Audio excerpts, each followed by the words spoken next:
afternoon, everyone, and Pona Tarda. I hope I didn't butcher that. But now I understand it's post-lunch, that afternoon slump is kicking in. So naturally, I thought, what a better way to start this short 20-minute story than with this visual, because let's be honest, all of us, including me, are running on caffeine and sheer willpower at 3:26 in the afternoon. Now, you see that person smack in the center of the image? In this story, that person is not me. I got trampled 3 screens ago, left for dead. But here I am, still rising from the dead, rising from the ashes to get you this story. So if any of you has experienced this or is experiencing it as we speak in your teams or in that challenging project, well, I would just like to share that, rest assured, there is still hope. I am that living hope because our team was exactly facing that situation. Now, I absolutely adore this picture. I think it beautifully captures the chaotic energy that all of us developers have experienced from time to time. I mean, imagine the inside of that battlefield, the frantic pacing, the chaos, you feeling that everything is on the line. Think of that production issue. That's how we felt sometimes when we were dealing with unruly, fragmented, and just chaotic business rules at work. That gets me to the talk. How did we embrace this madness? How did we embrace this chaos? What all steps did we take to untangle the mess we found ourselves in? And how KMP has been our ally in this journey. Before I proceed further, I am Anshika. I'm representing a very capable and talented team from Posten and Bring. This has been a wild ride, and it's been a team effort through and through. I am coming from Norway, so diametrically opposite to what you have here in Spain. For me, it's been like, where's my winter coat to where's my sunglasses in the last 2 days here. So now, to give you some context on the domain we were dealing with and still are, show of hands, how many of you have been or hasn't heard of Posten Bring before you entered the room today? Oh, wow. 2 people. I was expecting 0 hands. But for rest of you, if I give you some context around it, imagine a company which predates your great-great-great-great-grandparent. We are one of the oldest companies in Norway, maybe even in the world. We haven't checked. We are almost 400 years old. To be exact, 378 years. So, of course, the software hasn't been around for 400 years, but it has been around for decades. So you can say what we were dealing with and still are is generational software, a lot of legacy software. Another thing which I didn't care for before I joined the industry, but I want to add to it to give you some context. When you order that package online, right, the whole value chain, the whole journey, right from it leaves the warehouse till it reaches your doorstep, there are millions of lines of code and thousands of business rules that enable that very flow, which I didn't care for, but now I actually value when it arrives on my doorstep on time. So now, hopefully you have some semblance of the domain we were dealing with. Now, coming to problem statement. Well, when I started at Posten 10 years back, we had this huge monolith, like a beast. So I see some people nodding. So exactly the thing that downloads the history of the universe while you go get coffee. But there was one good thing about this monolith, and that was all those rules that I'm talking about, they were centralized in that monolith. Now, over the years, because of feature development and other factors, it was decided to break down this beast into more manageable apps. So what you see on the screen is just visual representation of that. So this represents front-end apps, back-end APIs, public APIs, internal APIs, everything. And it was working out fabulously well to not having to deal with that monolith, but for one caveat. Now, if you see X there in all the apps, just imagine that X to be a representation of a business rule. And you see the values. You see where I'm going with this. There was no single source of truth. Now, those business rules were implemented differently in different apps. Show of hands again.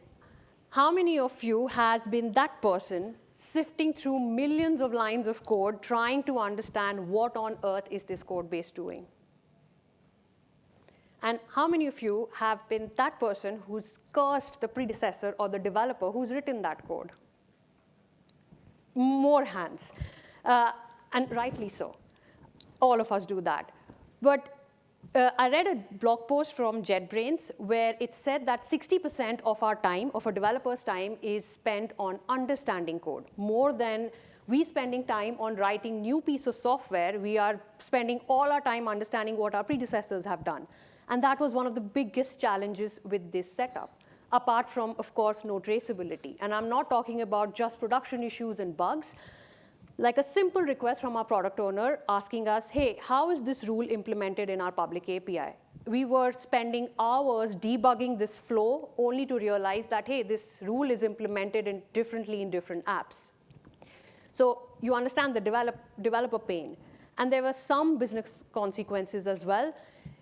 Very short example, dangerous goods delivery, self-explanatory, and flexible delivery.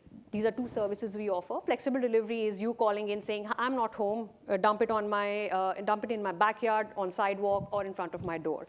These two services should not go hand in hand. But because of the chaos we had, if this was not implemented correctly, well, you would have explosives on your sidewalk. Not that Posten Bring delivers explosives, as far as I know, but you get what I'm trying to say. There were dire consequences of not having a handle on these business rules. And if I sum it up, I think, apart from the developer pain and business consequences, there was slow feature development, unclear feature success, painful deployments, a lot of manual testing, and overhead in maintenance of all these apps. And just people who had to work with this code base were like not happy. And in my book, that is the biggest red flag you can have in a team if the team of developers are unmotivated to work on that code base. So what were we trying to achieve? Of course, we wanted a single source of truth. We wanted everything centralized. We wanted duplication to go take a vacation because we were fed up of these duplicated rules in all the apps. We wanted maintenance and testing to take a nosedive, but all of us are kids at heart. What we really wanted, and I hope Lord of the Rings fan appreciate this visual, because we wanted exactly this. We wanted one code base to run them all, exactly like one ring, but not to yield dark powers, just to have some semblance over these business rules. And my personal favorite is the last point there. It's the last point, but I think it's the most important, and that's developer happiness. Because I think if we're green in that section, then we're implicitly doing something good in all other points. So we had these lofty ambitions and lofty dreams. How were we planning to achieve them? Now, to not get bogged down by the enormity of the task that was in front of us because of the generational software and legacy software we were dealing with, we broke down this mammoth task into smaller chunks. So in 2019, we decided as a team that every time we get a business feature, we will do some technical refactoring. It might take more weeks to deliver that business feature, but we just put our foot down and we started technical refactoring. And that technical refactoring was any rule associated with that particular business feature was plugged out of these different apps and then dumped into this common library, which was just spitting out a JVM artifact, which was then being used in all our backend APIs. So that person that you related to a few minutes ago, they heaved a sigh of relief. For 2 years, we did this migration of rules into that library, because now we had some common single source of truth for our backend APIs. But you see, the front ends are another beast. In 2021, like 2 years later, we realized that, hey, we don't want to duplicate our effort of 2 years now to create another duplicated source of like this truth for our front-end apps. We somehow wanted to use that common library to also validate our front ends. And that is a nice segue to why we are here, multi-platform. Now, before we get into the specifics of how this helped us in our use case, I think we'll take a short detour, no deep dives because it's a very short talk and it's a huge subject matter, but just to give you a foundational understanding of what KMP is so that if you talk to someone, you would know at least the basics. And it would help you with the code snippets that I was allowed to share today to understand and follow that later on in the presentation. So let's start with the basic. What is Kotlin Multiplatform? It's an open source technology which was developed by JetBrains. It was announced, I think, in Kotlin Conf in 2017, so it's been around for 8 years. This is a watered down definition by our team. Simply put, it allows developers like you and I to write and share common code across different platforms. Let's unpack that a bit more. What platform it supports, the most common use case, and some technical jargon that you should know if you're talking about KMP.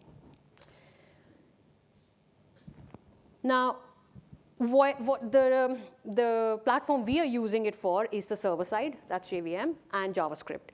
But it is also available for mobile platforms, iOS and Android, desktop, that's Windows, Linux, and Mac OS. That's a developer creating a presentation. I was like, oh, yeah. And then web, JS and WASM. Now, you have this extensive list of platforms. One would wonder, OK, what do I share? And that's like $1 million question. And that's where our team felt that KMP really shined. And it differs from its predecessors and contemporaries because it was the flexibility for us.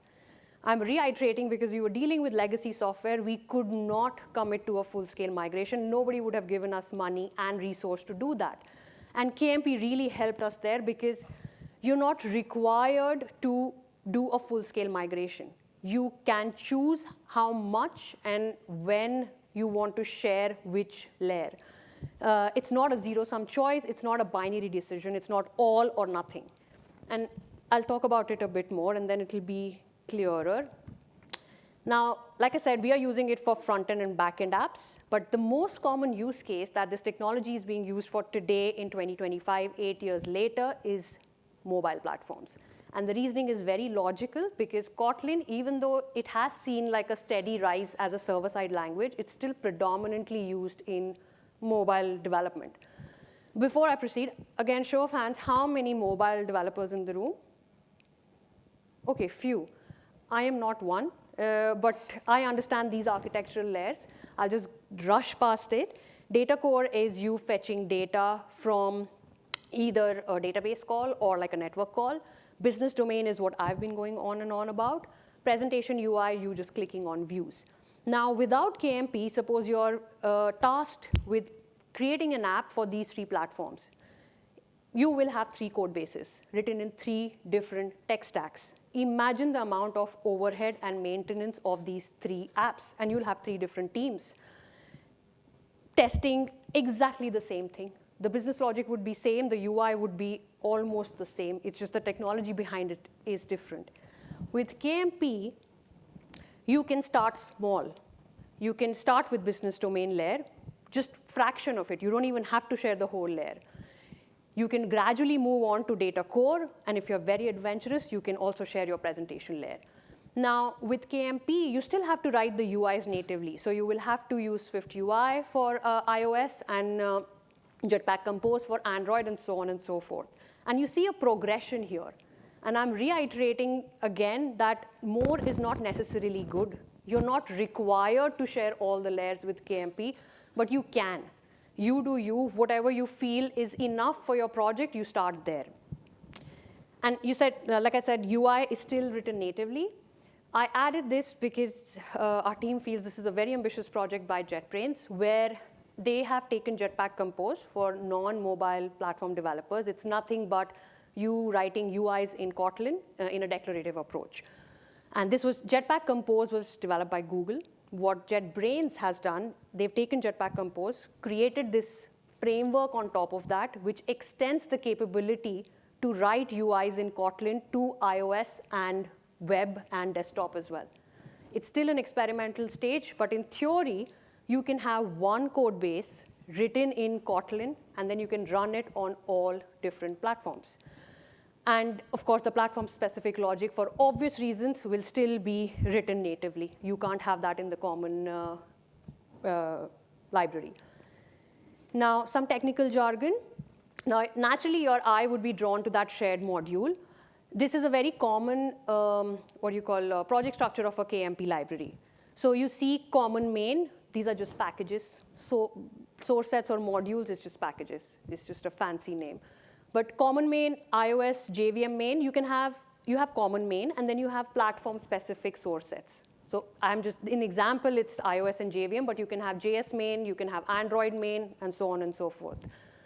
Now, in an ideal world, one would think, or that's what we thought, like why do we have platform-specific source sets? Why can't we just dump everything in common main and then just compile it to different platforms? Now, in an ideal world, yes, that would be amazing. But in reality, when you're building an app for different platforms, there are certain tasks for which you have to talk to platform-specific APIs.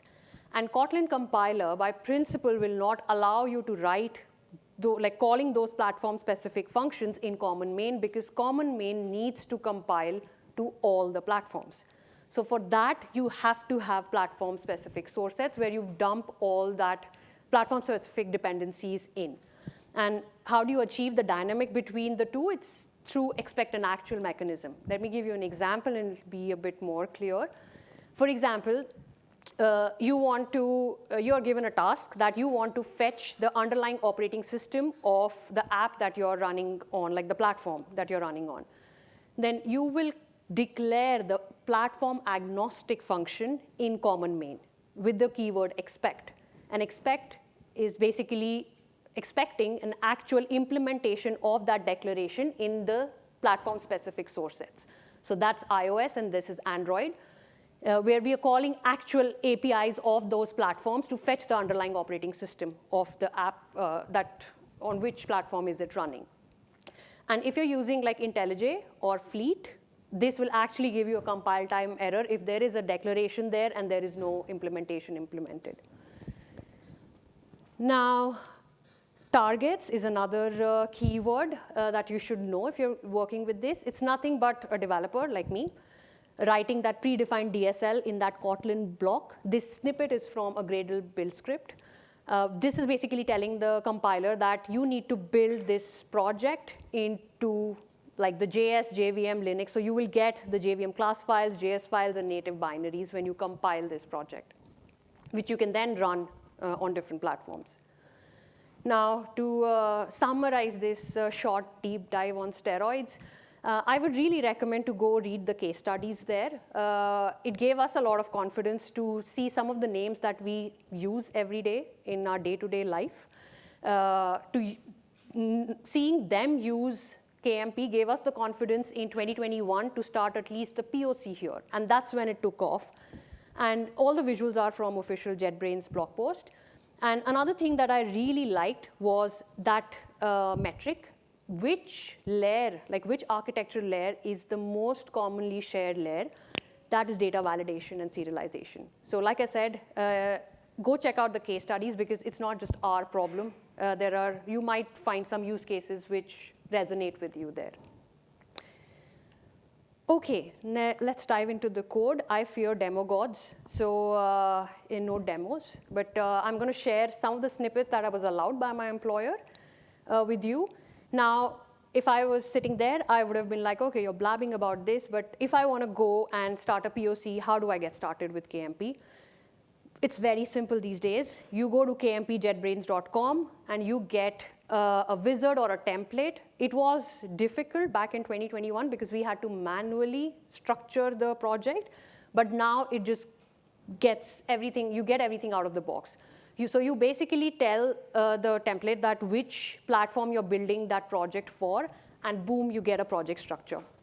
Something like this. So this is like a teeny tiny sliver of the project from our actual code base. So now hopefully that theory would help understanding this code snippet. So you see common main. That's where all those bajillion business rules are dumped. Then you see JS and JVM main. Because like I said, in our team, we just use backend and front-end apps. But Posten Bring as a company has a lot of mobile apps on iOS and Android as well. And the teams responsible for those apps has now started to dabble with KMP and compose multi-platform, seeing our success with it. Because like I said, ours is not the most common use case. So you dump everything there. So what do you have in this JS main and JVM main? Let me give you an example. We have a lot of fun methods at work, but this was the easiest to understand, is ship by boat. there are a lot of rules determining whether this shipment can be shipped by boat or not. Not relevant, but all of those rules are dumped in the common main. What you have in the JVM and JS main is basically a method to expose that rule out to our backend APIs and our front-end apps. Now, in the first glance, you'll think, okay, this is exactly the same function. Well, yes and no. Because Java allows for a more complex and strongly typed code, you see enum in the function parameters, which will not fly in JavaScript, so you see string. Another very important distinction is the annotation, JS export. JVM static is nothing to do with KMP. It's just, if you want to call this Kotlin function in Java, statically, you put that annotation. But JS export there is very crucial, because this tells the Kotlin compiler that this function, or it could be a variable, it could be a class, it could be an object, this needs to be bundled into the JavaScript library that's spit out with all the TypeScript definitions and everything. Basically, that annotation helps make this function available as a global object in your JavaScript files, which you can then actually just call as a normal JavaScript function, and I'll show you. The visual representation is you have common main with all, in our case, business use like rules. Then you have JVM and JS main with all the classes, objects, methods, trying to expose those rules out, which then together spits out a JVM artifact, which is then published to a Maven repository, and then NPM artifact, which is published to NPM registry, whether public or private, depending on your project. And one of the coolest things with this setup is that now we have million test cases written for all those rules. And one of the very fun anecdotes I always share after doing this for 4 years now is that now we actually push the change to production while I'm on a tram ride home or on a bus ride home. We are that confident in our build now. If the build is green, it goes straight to production, and it hasn't broken till now. So like that manual testing that I was talking about, that is out of the window. Nobody manually tests if this rule is working end to end. Like I said, we publish it to Maven and NPM registry, and how you consume these dependencies, like any other dependency that you have, you put it in your POM or in your Gradle build script or in your package.json. Very simple. There's nothing different with this dependency from others. And how you call these methods, like any other simple Java method or a JavaScript method. You import that function and then just is shipped by board. You use that validation in your front ends and in your backend API as well. One of the nice side effects of doing this wasn't the intention, but we have a developer site which has a section of business rules. Of course, the domain is really complex. We can't just dump everything out. We can't put that cognitive load onto the developers who are using our public APIs. But there's a small section with business rules. And before this, that was always out of sync with our public APIs. And it used to generate a lot of customer cases with developers like shouting at us, like you're saying something, but your public APIs are validating something else. But now with this common KMP library, we use this to spit out a JSON, which is powering this HTML page. So this basically is live documentation. Every time we change any rule, it gets reflected here, like this service is from Norway to Sweden. So, and like simple rules. Of course, the complex ones are, yeah. So have we demystified X? And I would say a resounding yes. I've been on both sides of the screen.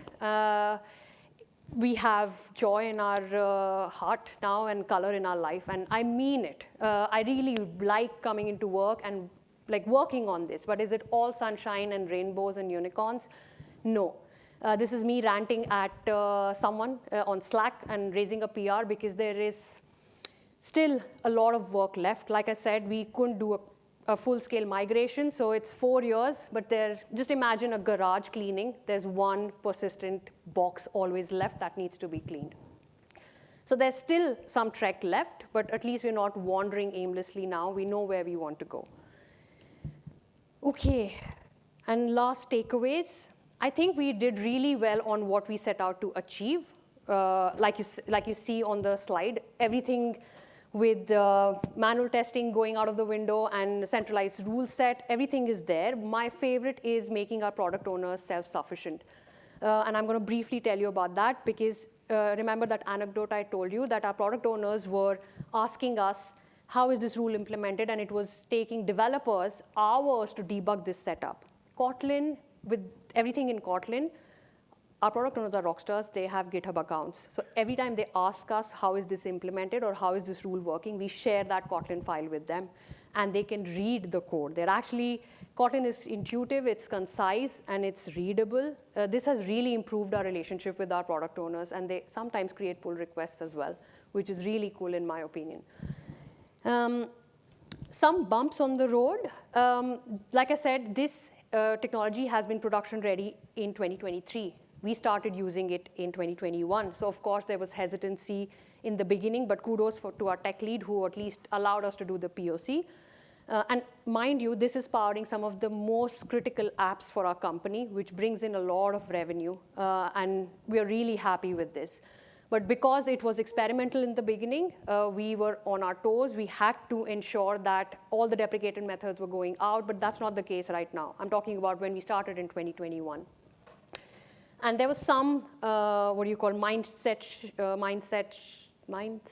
shift, because we were primarily Java developers and working with Maven. So there was some learning curve with Kotlin and Gradle, but not that steep.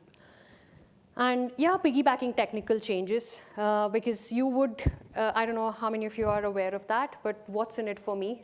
That's what business always tells you. So that's why this has taken so long, and it's still an ongoing process. Just tack on, just take more weeks and do technical refactoring as part of your business features. Okay, so hope you're ready to untangle your spaghetti, and this inspired at least some of you to give this a chance. And start small, iterate and improve, and it might come across like I'm a spokesperson for JetBrains. I don't work for them, and if it works, like this has worked out really well for us, but if it doesn't work out for you, there are other technologies that can help in your use case. And yes, thank you, and moltes. Yeah, I'm not going to butcher it. But thank you so much for listening in, and hope you learned something new in the last 20 minutes. And if you have any feedback, please share that, because it would help me improve the talk for future times. Thank you.